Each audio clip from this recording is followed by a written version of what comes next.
In this video, we're going to look at polygenic inheritance. And so this is when two or more genes contribute to the inheritance of one single characteristic.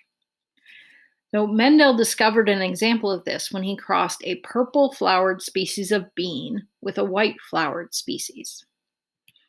So he crossed the purple and the white, and he got a light purple flowered species.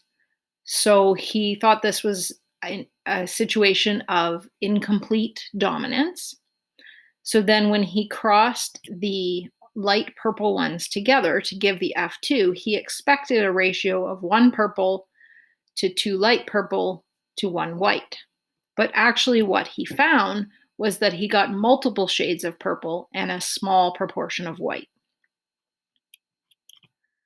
So he suggested that multiple genes must be involved in order to get this greater variation.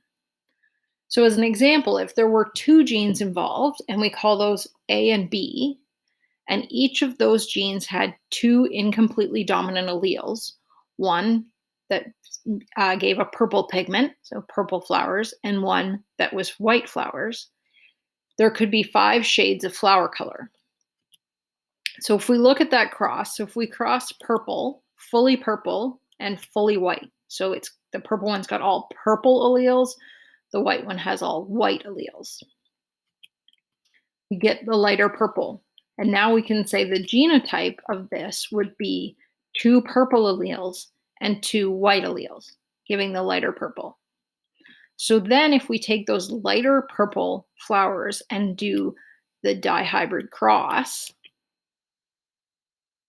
you can see, so each parent is going to give 4 different genotype possibilities. And then if we fill in the cross, this is what we get. So then if you look at that, and it's color-coded to help you see, right? So if offspring has 4 purple alleles, it's going to be the darkest purple. Then any of the offspring that have 3 purple alleles and 1 white will be a little bit lighter purple. Any of them that have 2 purple and 2 white will be that middle lighter purple color.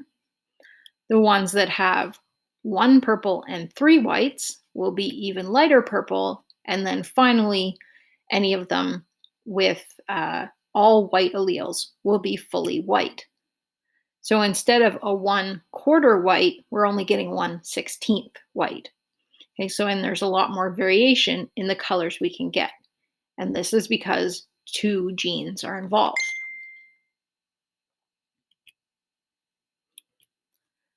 Most examples of polygenic inheritance involve more than 2 genes with incompletely dominant or codominant alleles.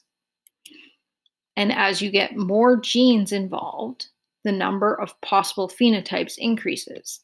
And so eventually it becomes impossible to divide individuals into discrete groups.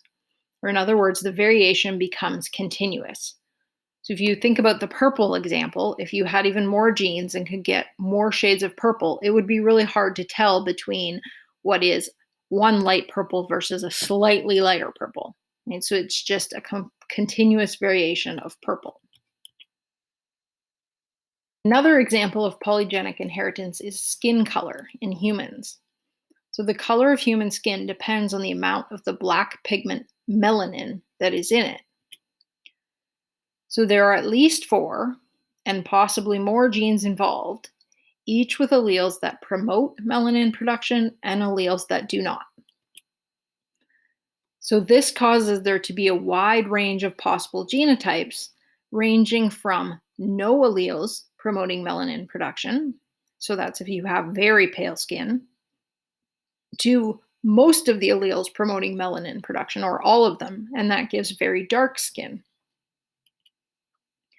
And so you can see that in this diagram, right? In the F2 generation cross there, you can see how there's a big variation in color depending on how many alleles you have for the production of melanin, right? Which are represented by the dark circles, right? So that means some melanin is produced, which is what gives skin the darker color.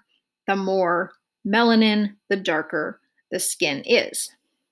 And what ends up happening is you get a continuous variation. So if you look at the graph, the bar graph, um, the bars show you what you get for this. We're looking at 3 different genes involved.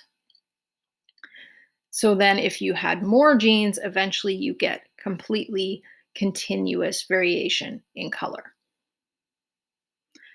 Okay, so that's some examples of polygenic inheritance, and things tend to get a little more complicated the more genes that you have involved, but this is what allows such a big variation in certain traits.